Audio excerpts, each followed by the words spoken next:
on time. Sabi mo nga sa katabi mo, God is always on time.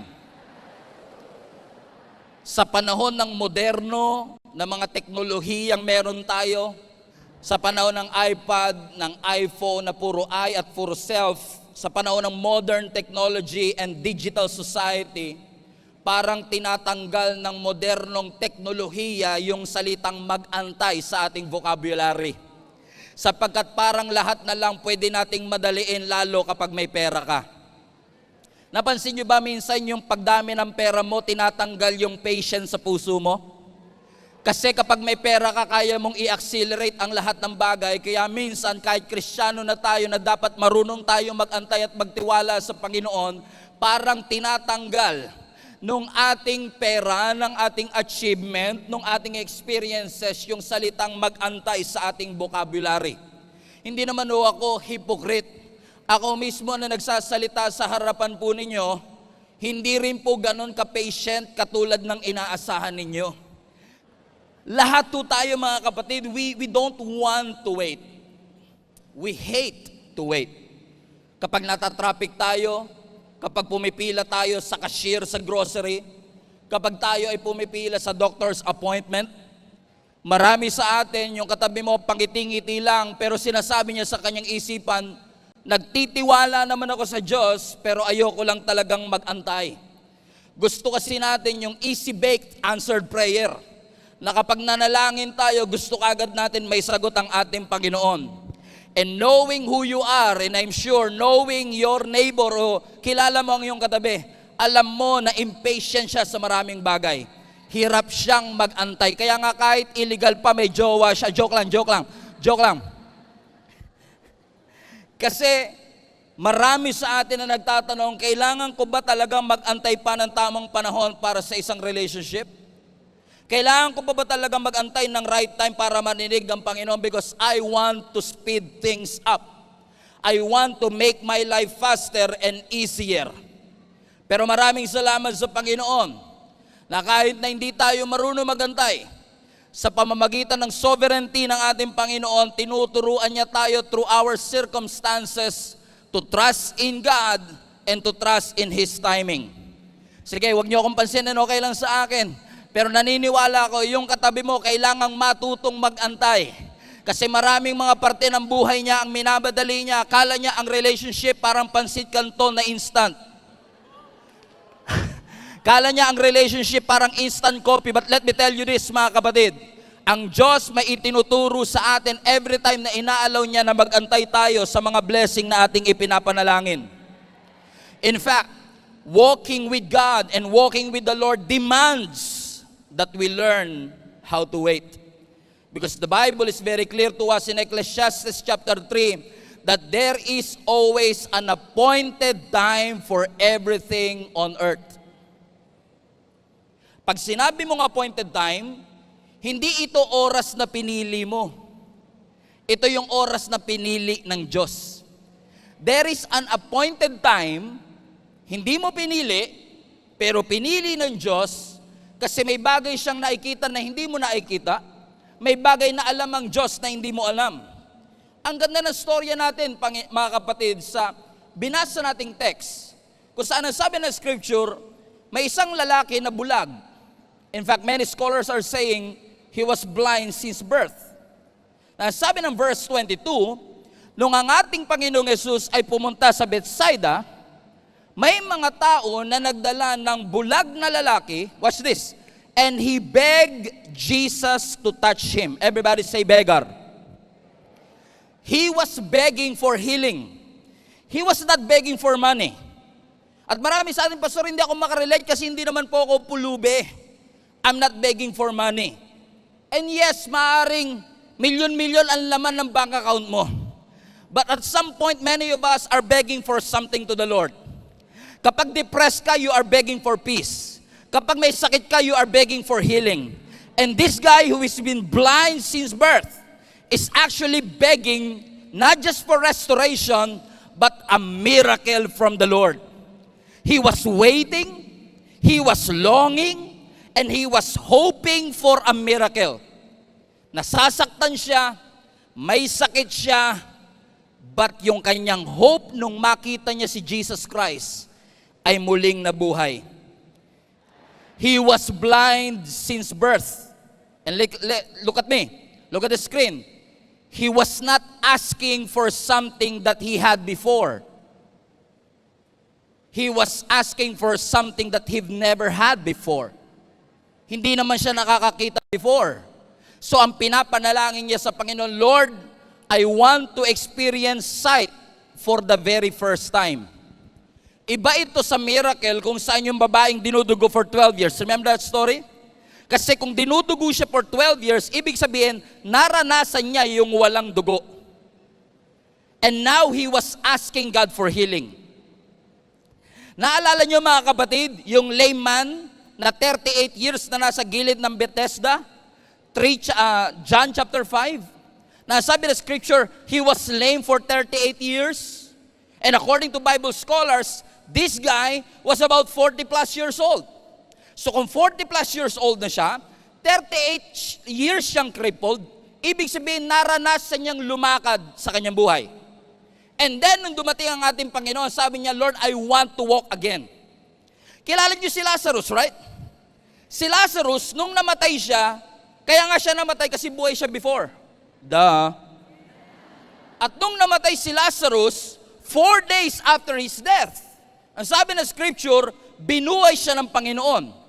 Yung babaeng dinudugo for 12 years, binalik ang kanyang health. Yung lalaking lame, binalik ang kanyang paglakad. Si Lazarus, binalik ang kanyang buhay. Pero itong bulag na to, walang maibabalik sa kanya kasi never niya pang naranasan ang makakita sa kanyang buhay. Am I making sense, mga kapatid? But let me tell you this, kahit never pa siyang nakakita, and he is asking God to give him something that he never had, let me give you a wonderful news. God is able to give you something that you never had before. He is not just a God of restoration. He is not just a God of healing. He is a God of something new. Hindi lang nire-renovate ng Lord ang nakaraan mo. Hindi lang niya nire-recycle ang past victory mo. May bagong victory na inilaan ng Panginoon sa iyo. May bagong breakthrough na inilaan ng Panginoon sa bawat isa sa inyo. Everybody say bago. Put that in the chat. Something new. Yes, God is a God of restoration, but God is a God of new things. Pero speaking of an orthodox way of miracle, Jesus did something that many of us never seen before. Ang sabi ng scripture, mga kapatid, sa verse 23, yung bulag na ito, na hindi nakakakita, look at the screen, he took the blind man by the hand and led him outside the village. Highlight this part. When he had spit. Ang ganda pakinggan sa English, no? Pero sa Tagalog, dinuraan. Jesus spit, an orthodox. Alam niyo, sometimes, iba talaga si Lord, no? Before pandemic, ang orthodox way of evangelism, bring the people to the doors of your church. But God did something to our church 4 years ago, na hindi na kailangan pumasok sa pintuan ng church natin para maging pamilya ng ating simbahan. In fact, maraming nandito ngayon, lumipad pa, nagbiyahe pa ng maraming oras. You consider this church to be your church, pero never pa kayo nakaapak sa pintuan ng ating simbahan. But God changed something in your life. God did something miraculous in your life. And what God did for our church for the past 4 years have been astronomical and unorthodox. Kasi may mga tao tayong naaabot from different parts of the globe. Let me know in the comment section. We have literally millions of people. And this year we have reached 15 million people worldwide by the grace of God, because He is doing something new to our lives. Na sabi ng scripture, itong bulag na ito, nung dinuraan ng ating Panginoon sa kanyang mata, tinanong siya ng Panginoon, may nakikita ka ba? Sino sa inyo naniniwala, mga kapatid, hindi na kailangan ni Lord ng props para makagawa ng isang milagro? Kasi ginawa niya na nga kay Bartimaeus before. Bulag din naman yun, pero nakakita kahit walang dura. Pero minsan, spit happens. Sabi mo nga sa katabi mo, sometimes, spit happens. Put that in the comment section. Parang iba tunog ah. Sometimes, spit happens. Mga unorthodox way of God bringing the miracle to our lives na hindi natin inaasahan, parang nakakadiri, pero sometimes you have to endure the mess for you to experience the miracle. It's gross. Nakakadiri. It's messy. But your mess is a potential for miracle. In fact, sometimes, God does His biggest miracle in our mess. That sometimes, spit happens. Naalala ko many years ago, nung sisimula pa lang ako magpastor sa simbahang ito, I'm not trying to make this message about me, but let me tell you a story. Nung nagsisimula po ako noong 2013 na magpastor ng church na ito, pag nag-i-invite ako ng mga kapamilya, ayaw nilang pumunta kasi sa Caloocan daw maraming snatcher. Dito daw sa Kamanaba, laging binabaha. Takbuhan daw ito ng mga snatcher. Tapos yung pastor nyo pa bulol, hindi makapagsalita ng diretso. Pero sino bang mag-aakala na gagamitin ng Panginoon yung bulol na pastor, yung isang lugar na laging binabaha, yung lugar na takbuhan ng mga snatcher to make an impact to millions of people all around the world? Because sometimes, God will use the mess, God will use the bad news to bring the miracle to each and every one of us. I have never imagined that God is going to use this platform to reach millions of people worldwide. I have never imagined na dadali ng Panginoon ang simbahan. By the way, noong 2013 na magsimula ako maging pastor, malaki na ang Gia Kamanaba. O monumento pa noong time na yon.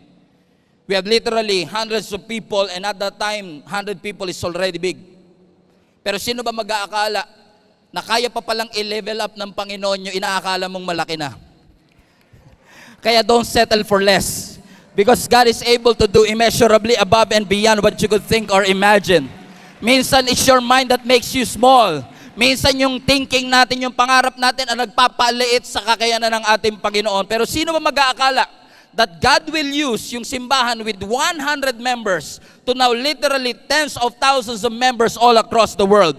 Never kong na-imagine that I am going to serve alongside with the most passionate and gifted people in our church. Shout out sa lahat ng mga leaders ng Gia Kamanaba. Mabuhay po kayo. I love you. I honor you. You know how much I love you. I have never imagined that God is going to use our platform, my voice, to be able to bless somebody, and that God will use this platform to minister to families all across the world. Kaya huwag mong limitahan ang Diyos. Huwag na huwag ka magsasabi ng never pag para sa Diyos. Huwag na huwag ka magsasabing never na akong gagraduate. Never na akong magbabago. Never na akong magiging successful. Never na, I will never make it. I will never be happy. I will never be loved. I will never recover. Never na ako makakatayo uli. Sino sa inyo nasabi niyo yung mga never sa inyong buhay? But I want to introduce to you another never. Munti ko na pamagatang tong another never. Kasi maaaring sinasabi mo, I will never be happy. I will never make it. I will never change. And I will never be successful. But let me introduce you another never. Never na ako magdududa sa kakayanan ng Diyos. Never na ako magmamadali sa sagot ng Panginoon. Never na ako matatakot na mangarap ng malaki kasi alam kong kasama ko ang ating Panginoon. Never na ako magdududa sa kamay at kakayahan ng ating Panginoon because if God did it for this church, He can do it for you. If God did it for me, He can do it for you. And God, if God did it before in your family, guess what? He can do it again. Because our God is faithful and He is the same yesterday, today, and forever. Ikaw lang po, public service announcement, ikaw lang po yung limited, hindi si Lord. Si Lord hindi po siya limited. Tayo ang limited. Tayo ang finite. Pero ang Diyos natin, infinite. In fact, walang mahirap sa Diyos. Si Jenny umiiling sa akin kagabi, yung pinakamagandang babae sa balat ng lupa, by the way. Baka naman umangal pa kayo. Ilang taong ko nang dinideclare yan. Okay? Si Jenny, nandito siya sa front row. Si Jenny, ang pinakamaganda babae sa balat ng lupa. Dumadaing siya sa akin kagabi. Sabi niya, Be, tawagan kasi namin, Be. Siya, Siya Bay, ako B. Baby.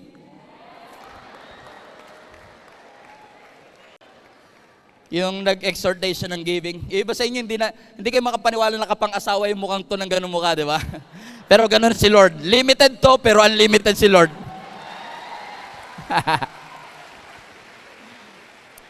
Dumadaing si Jenny sa akin kagabi, sabi niya, Be, ang sakit ng tagiliran ko, umaabot hanggang likod, baka meron akong sakit.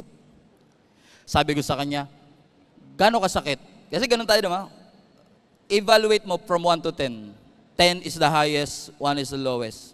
Hindi niya masagot.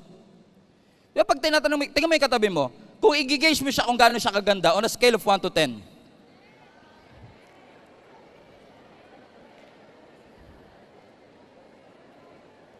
Negative, bro? Wag naman negative. Grabe ka naman. Sobra ka naman.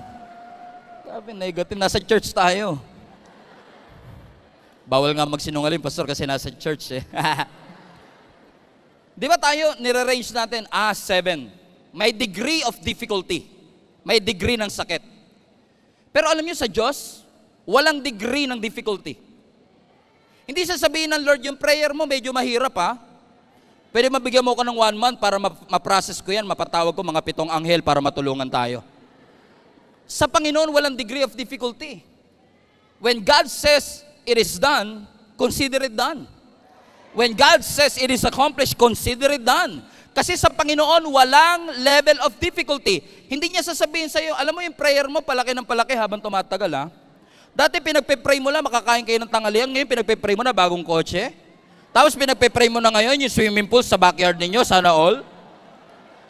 Ang Diyos walang degree of difficulty. Huwag kayong matakot na humingi sa Panginoon. Huwag kayong matakot na mangarap para sa Diyos. Huwag kayong matakot na lumapit sa ating Panginoon. Lagnat man yan o cancer. Nothing is too difficult for thee. Ang sabi ng Panginoon, I am God and I change not. At kung ang Diyos nagpapagaling noong 2013, ang Diyos nagpapagaling pa rin po ngayon.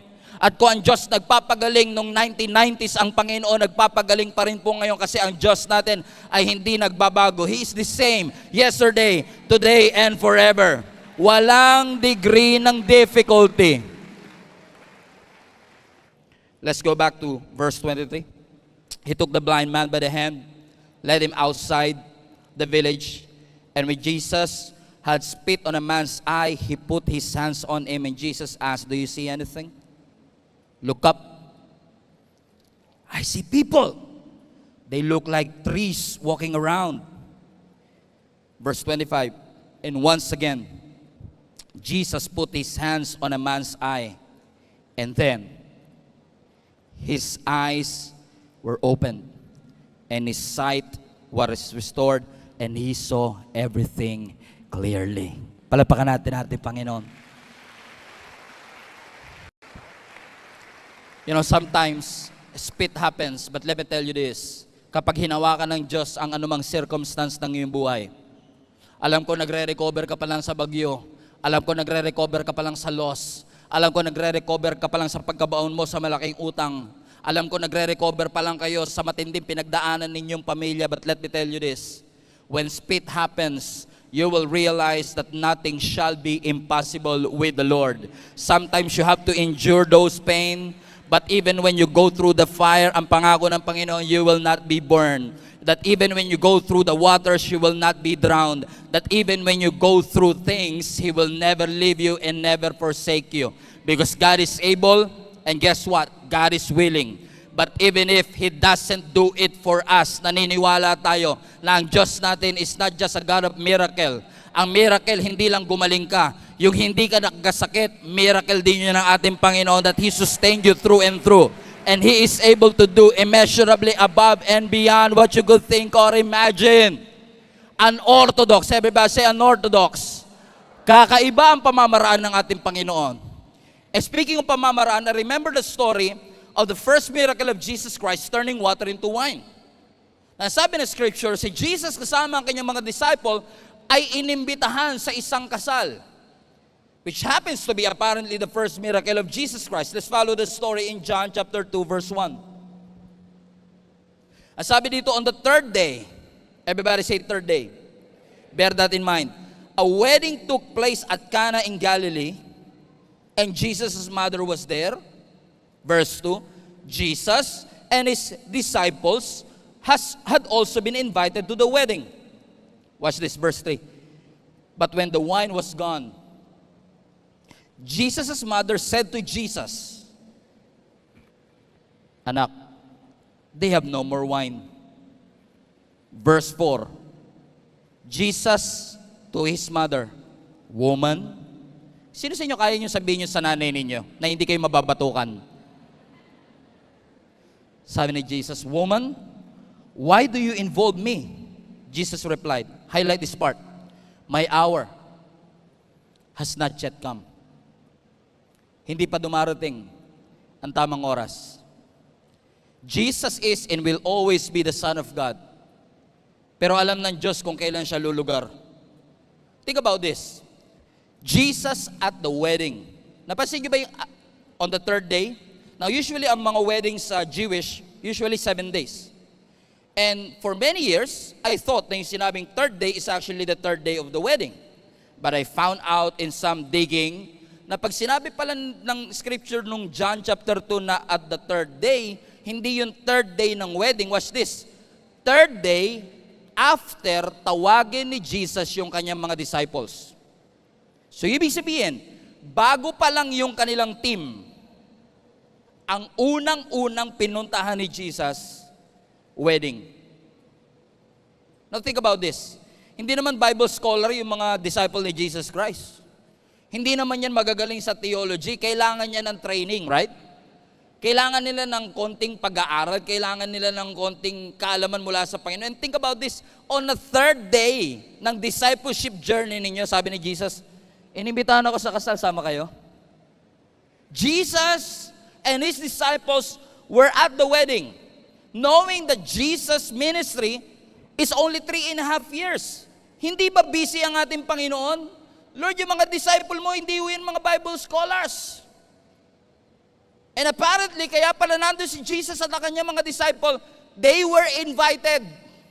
Everybody say invited.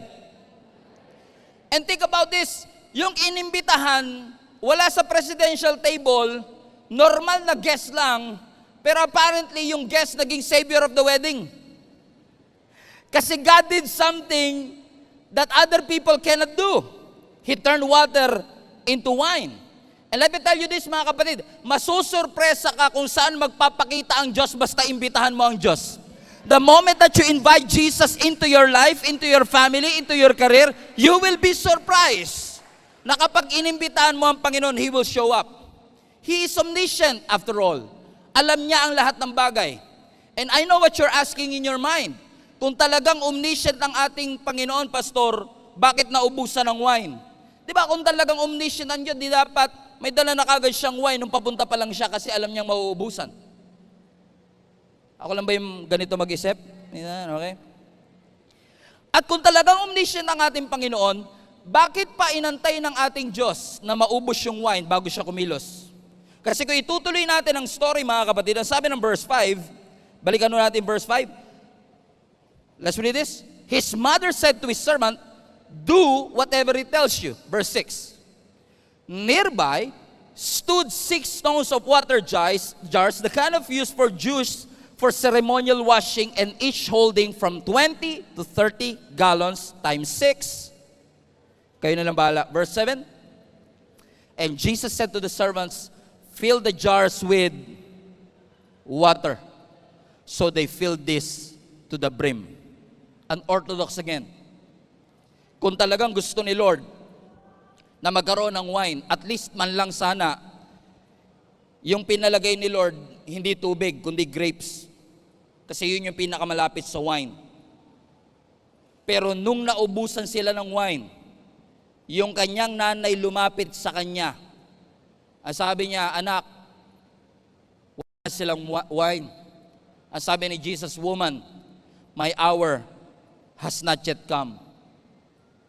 Alam ni Jesus na ubos na yung wine. Pero ang sabi ni Jesus, not yet.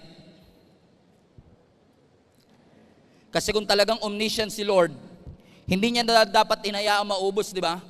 Ba't kaya minsan nahayaan pa ng Lord masaid bago siya kumilos?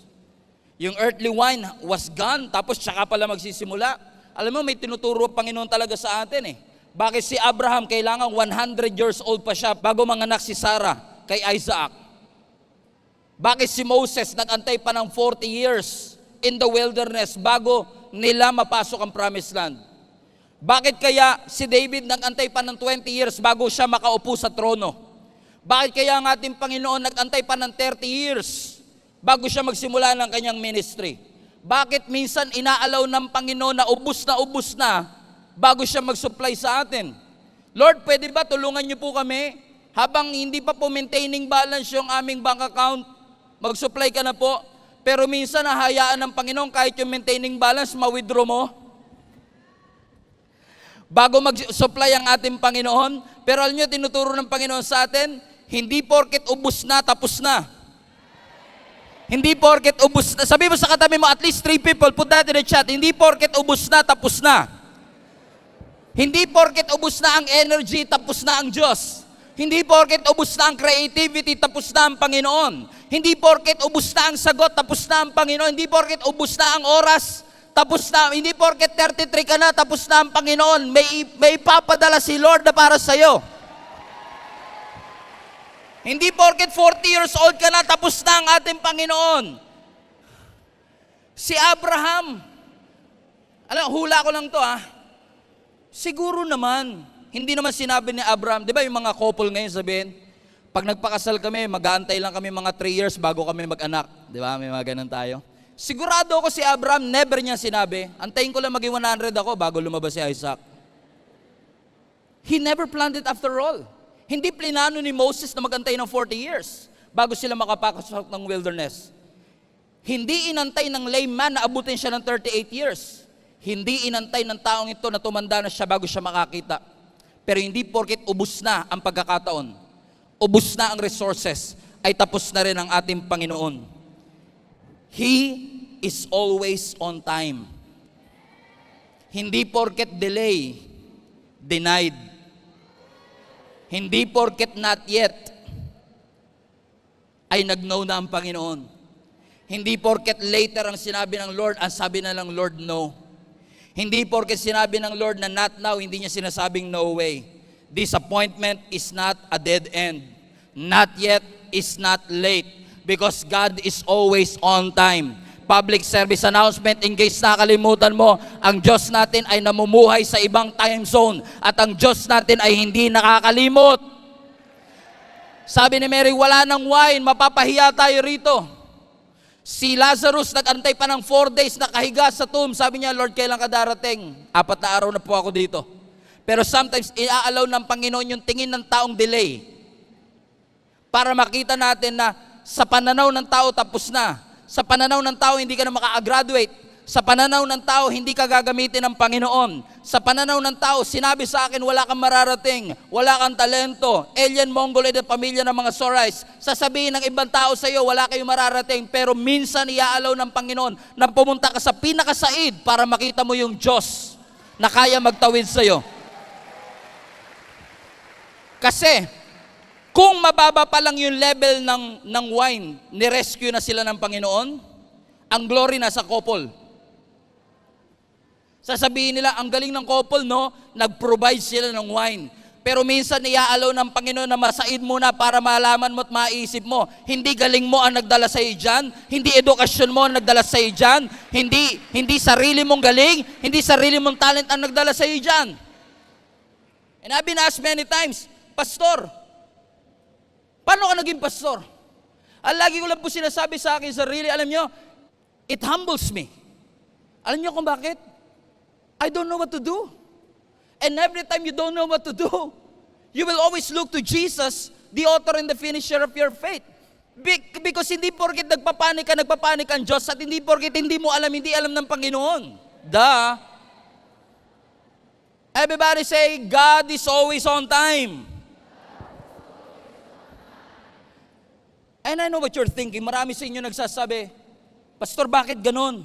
Kung kailangan ko ang Panginoon, ba't hindi siya kagad tumugon? Di ba si Martha, garon din ang kanya sinasabi? Lord, kung nandito ka lang nung may sakit pa lang si Lazarus na kapatid ko, hindi siya dapat namatay. Lord, kung nirescue mo lang sana kami, hindi sana ako nag-quit. Pero bakit kung kailan malapit na ako mag-quit? Bakit kailangan kung pakiramdam ko that I don't have what it takes, tsaka ka po darating sa aking buhay? You know, one thing I've realized in 24 years of ministry, kapag late sa pananaw natin, ibig sabihin test ng Lord. If it's late, it's a test. Put that in the chat. Kapag late sa pananaw natin, ibig sabihin tinetesting tayo ng Panginoon. Bakit? Waiting on God is not a wasted time. While we wait, God wants us to be purposeful. Because you know what? What makes our faith anti-fragile is not our ability to wait, but it's our attitude while we wait. What is your attitude while you are waiting for that miracle? And can I just say this to you? Nung 4 years at 5 years in church, nandito sila at si Jenny. Sayang wala si JM, pero kung nandito siya, he will say the same thing. Nung nagpipray kami sa Panginoon 4 years ago, 5 years ago, this is already what we've been praying for. Sinasabi namin sa sarili namin na, Lord, maraming salamat for the effort and the sacrifice and the dedication of the leaders of our church. Pero bakit parang walang breakthrough? Bakit hinahayaan mo, Panginoon, na mahirapan kami? Na parang pakiramdam ko, walang epekto ang lahat ng aming ginagawa. Alam mo, sabi lang ng Panginoon, ngayon, na-realize ko, hindi porke sinabi ng Lord 5 years ago na not yet, ay hindi ibig sabihin hindi natutugon ng Panginoon. And right now, I want to thank the Lord na hindi niya binigay sa akin yung blessing o yung ganitong responsibility 5 years before. Kasi kung binigay ng Panginoon 5 years before ito, nung dumadaan ako sa depression, I will never make it. But I want to thank the Lord for all the great things that He has done. Inalaw niya na dumaan ka sa depression, inalaw ng Panginoon na dumaan ako sa hirap, inalaw ng Panginoon na matuto kami, inalaw ng Panginoon na makita namin ang mga bagay na hindi namin makita para ipakita ng Panginoon ang kaya niyang gawin kapag marunong kang mag-antay at magtiwala sa ating Panginoon. Sabi nga po sa Bisaya, salig sa Ginoo sa tibuok mong kasing-kasing. Ibig sabihin, trust the Lord with all your heart and lean not on your own understanding. Padayon gyud. Sabi mo sa katabi mo, magtuloy ka kapatid. Kasi kapag may purpose ka, hindi nakakapagod. Kapag may purpose ka, infinite ang stamina mo. Unfortunately kasi for many of us, ang gusto lang natin sa buhay sumaya. Nakalimutan natin maging purposeful. Anyo mga kapatid, kung ang gusto lang ng Panginoon lagi by the way, if you are looking for a comfortable church, this is not the church for you. Because our leaders will keep on pushing you forward to do what God has called us to do. To go to bear fruit and to have our fruits remain. Para punuin ang langit para sa kanyang kalwalatian. And it is fulfilling to be able to be used by God sa journey na ito kasama ang ating Panginoon. Pero hindi lahat ng journey natin, hindi lahat ng parte ng buhay natin masaya. Kung ang habol lang nating kasiyahan, hindi natin kailangan ng Diyos. Clown lang pwede na. Pero minsan iaalaw ng Panginoon ng kalungkutan ang pagkawala. Kasi sa totoo lang, marami sa atin nakangiti pero empty. Malaki ang bahay pero may kulang. Komportable ang buhay pero parang may mali. Pero kapag ikaw ay purposeful sa gustong ipagawa ng Panginoon sa iyo, infinite ang iyong stamina. Ang sabi ng Habakkuk chapter 1 verse 2, Prophet Habakkuk prayed to the Lord, Lord, how long? I don't know who is this for. Baka mamaya, yung katabi nyo, hindi naman nag-aantay sa Panginoon, but time will come na itetest ng Panginoon ang endurance mo at ang patience mo at ang faith mo sa ating Panginoon. At maaaring ma-pray mo rin ang prinay ni Prophet Habakkuk. Kilala nyo ba si Habakkuk? Si Prophet Habakkuk, siya yung propetang mahaba magluto.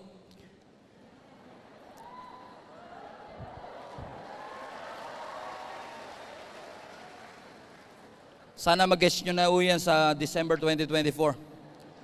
Ang sabi ni Prophet Habakkuk, habang nagluluto siya, joke. Sabi niya, how long, Lord? Yung iba ngayon lalagets. Sabi ko sa inyo, yung joke ko, pang matalino talaga, minsan late mo na mag-gets. At least it's not too late. Yung katabi mo, ano yun? Ano yun? Hanggang ngayon, di ba?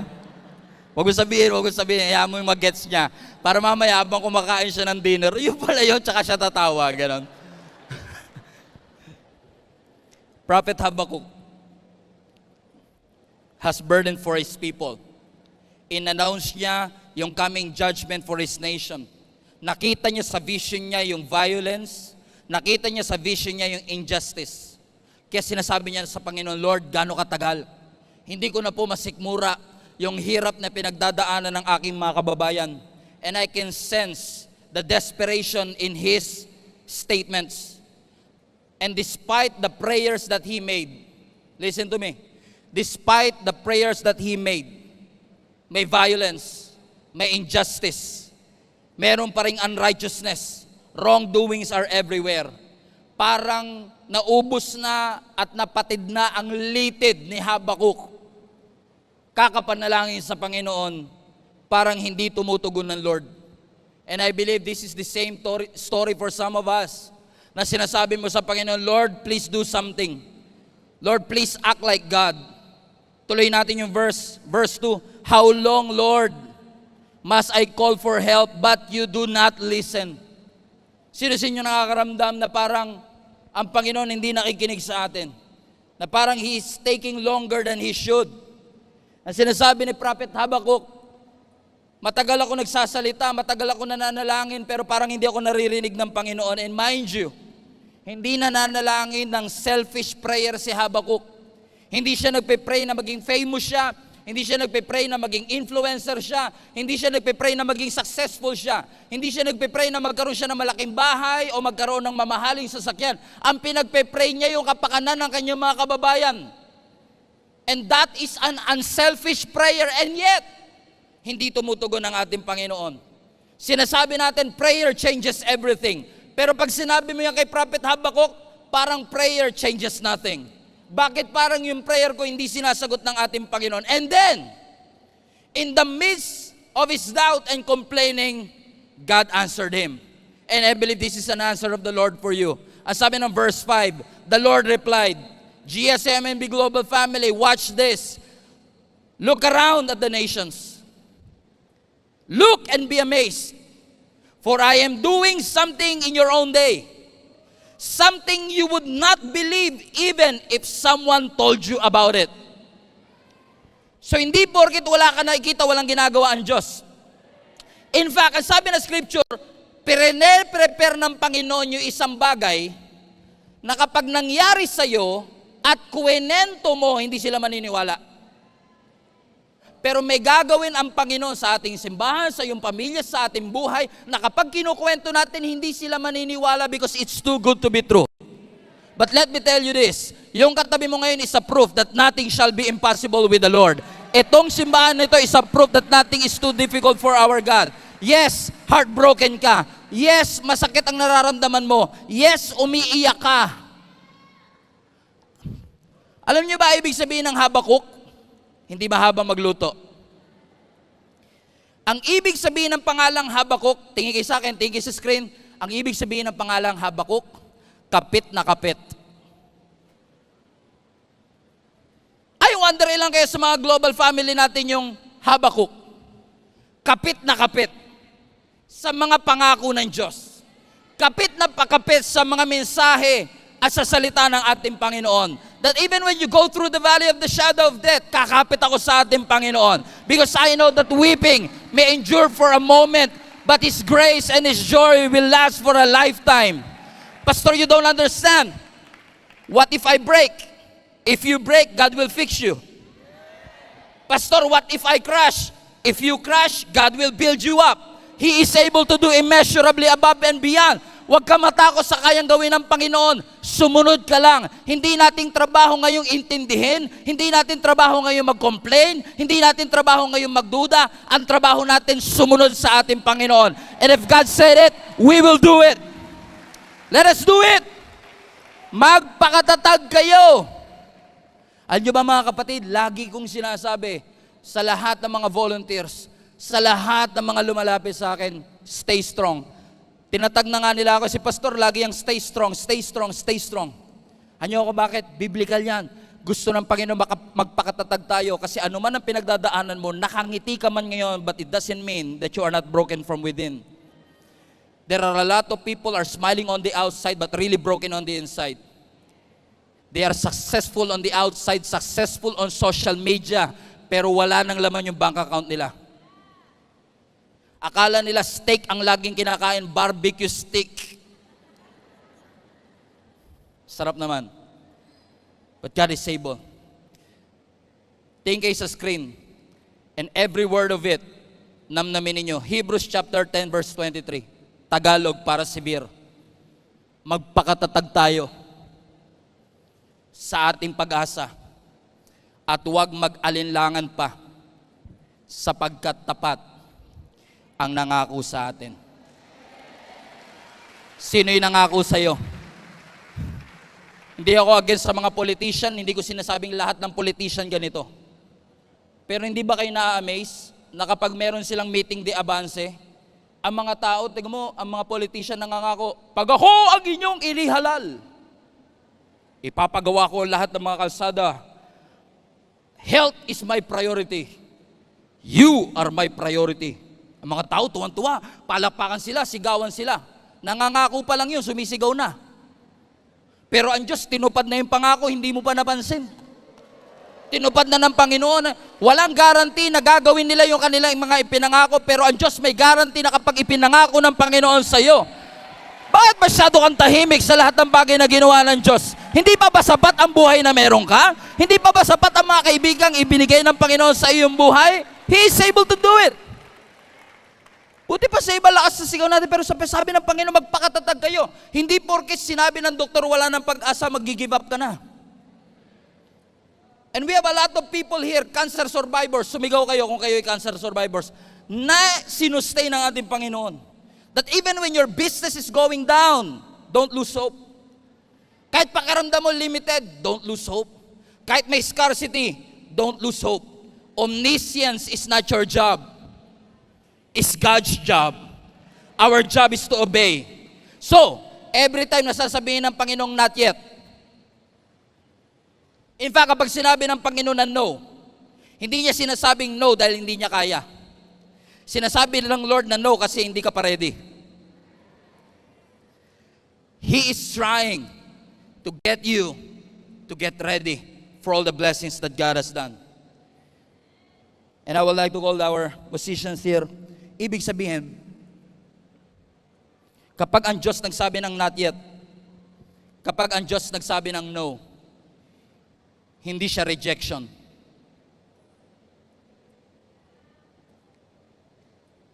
God's no is not rejection.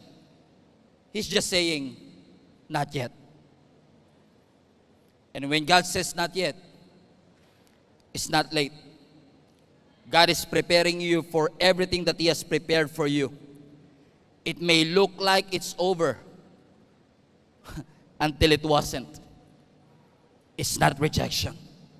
Nothing is obvious, but everything is changing if you will trust God. Kaya sabi ng Panginoon, punuin nyo, verse 8, draw out some of it. Take it to the master of the banquet. And they did so. And the master of the banquet tasted the water that had been turned into wine.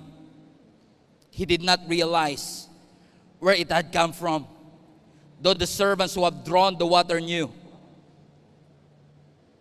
Then he called the bridegroom aside and said, "Everyone, bring out the choice wine first, and then the cheaper wine after the guests have had too much to drink. But you have saved the best until now." For many, many years, lagi ko sinasabing the best is yet to come. Paulit-ulit ko sinasabi, nilagay pa natin sa wall natin, the best is yet to come. But let me tell you this, alam ko marami nang ginawa ang Panginoon sa atin for the past 11 years, pero may sinave pa ang Panginoon sa atin. The better things, don't settle for less. The best is still yet to come. So every time you feel like it's not enough, give it to the Lord who is more than enough. The answer might be not now. Ang sagot ng Lord paaring hindi pa. Sabi ng Lord, hindi pa kita papagalingin. At sabi ng Panginoon, ang deliverance hindi pa ngayon, ang provision hindi pa ngayon. Pero Lord, kahit hindi pa ngayon, yung panalangin ko, yung pananampalataya ko, now. Because faith is the substance of the things that I hope for, and the evidence of the things I don't see. So my faith is now, even though your answer is not yet. Maaring mabagal sa aking paningin, pero alam ko may tinuturo ang ating Panginoon because His faithfulness is infinite. Dear brothers and sisters, James 5, be patient as you wait, highlight this part, for the Lord's return. Consider the farmers who patiently wait for the rains in the fall and in the spring. They eagerly look for valuable harvest to ripen. As you wait, not yet, it's not late. As you wait, be expectant. As you wait, be joyful. As you wait, be hopeful. Because as you wait upon the Lord, there must be an expectation that something good is about to happen to you. Sino sa inyo mga expecting? Sino sa inyo nag-e-expect sa gagawin ng Panginoon sa kanyang buhay? Bigyan ko kayo ng pagkakataon para makita ng mga angel na nagtaas kayo ng kamay. Sino sa inyo ang expectant sa gagawin ng ating Panginoon? Yung marami sa inyo nag-e-expect, matagal na kayong buntis, hindi nyo palang alam. Kasi hindi pa kita. Pero hindi porket hindi kita, walang nangyayari sa loob. In fact, let me tell you this. Yung salitang as you wait is actually in the Greek word, parang buntis na nag-aantay ng paglabas ng bata.